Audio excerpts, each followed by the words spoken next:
Hey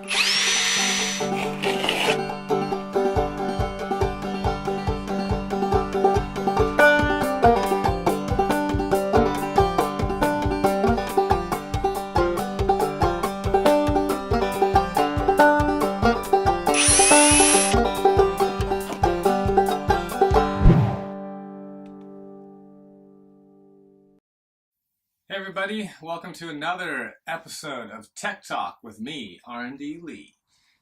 Today we're going over how to pair and use a remote on a B series board. Okay, so the first most important thing to do is just make sure your remote is actually paired with your board. Now we do this at the factory. There's things that can happen, if they go through X-ray, radiation machinery and shipping, they can kind of unpair them. Very uncommon, but it might happen. So we're just going to show you how to do that pairing process. Or if you get a new remote, you're going to need to do the pairing process to get it to work with your board. So what we have here is the first thing is to note, what it looks like when they're not paired. Well, obviously the two don't work is kind of one obvious thing, but go ahead and turn your board on. You see a red light here, and turn your remote on by just holding the top red button there. Okay. And you'll see what's going on is one of the top buttons is flashing. Okay, so apart from knowing that when you move your motion controller forward, the wheel doesn't spin. That's kind of one obvious one. But also, if you get a flashing light up here, the two aren't paired. Okay, so first step, go ahead and turn this back off. Turn this one back off. Okay, and to pair the two, all you have to do is press and hold the red button on the remote and the red button on the board at exactly the same time. Okay, so I'll kind of show you this here. Okay, and you got to hold it down until you hear a series of beeps. So it's a good long, maybe like 5 seconds at least. Ready, push.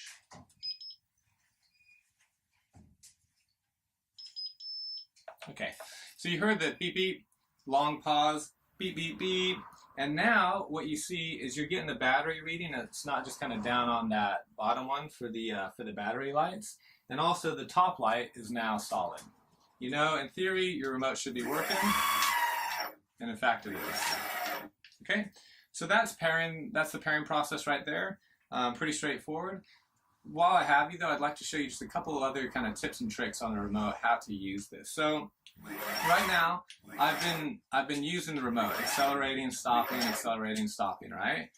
Now, this top red button is a multi-function button, so it can be a little bit confusing as to exactly what it does and which mode it's in at different times. So I'm going to tell you that right now. If you've been using the remote, okay, you're out riding and you haven't turned the remote or the board off, then this button is a direction toggle button. So every press of this, if you press it once, it changes the direction. So you'll see the wheels spinning this way. If you press it again one time, then you'll see it's going to spin that way. So it just changes direction. Now the other function that this button does is to actually change your speed mode, all right? But to get into that mode, you have to turn your remote off first, okay? And then press and hold to turn it on, all right? And then before you move your motion controller, you need to press this button to change your speed mode. So every press of this button is going to change your top speed mode right there from low to high. You can see it kind of bounce back between the two. So I want to be in high mode, so I'm right there for the fast acceleration.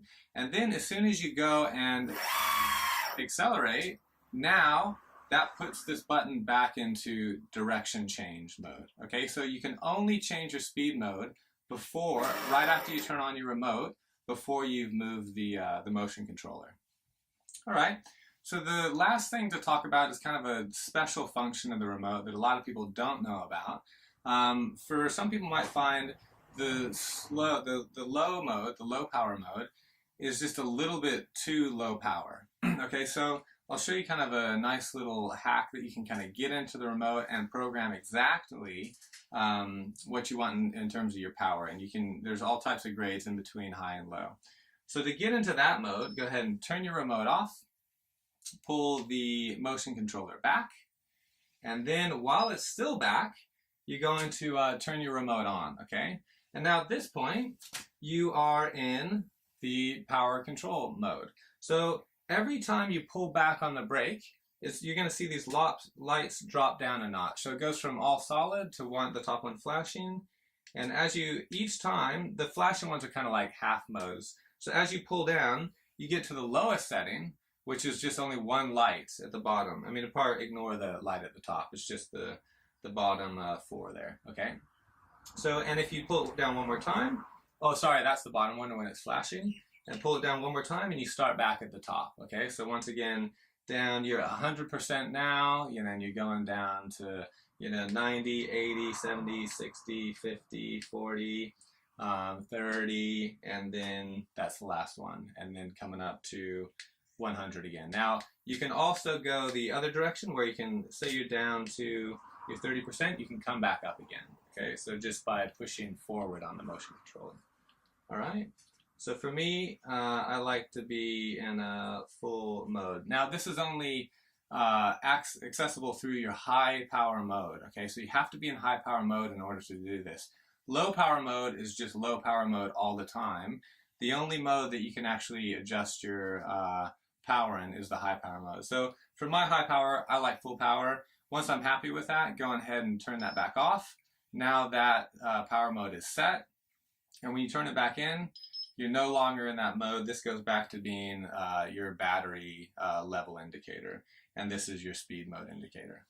From there, you're ready to ride. So if you got any questions on that, yeah, leave a comment down below. We'll get back to you. Otherwise, make sure you hit subscribe. Stay in touch with all the updates on Tech Talks, future ones to come. And I am R&D Lee, and I'll see you next time.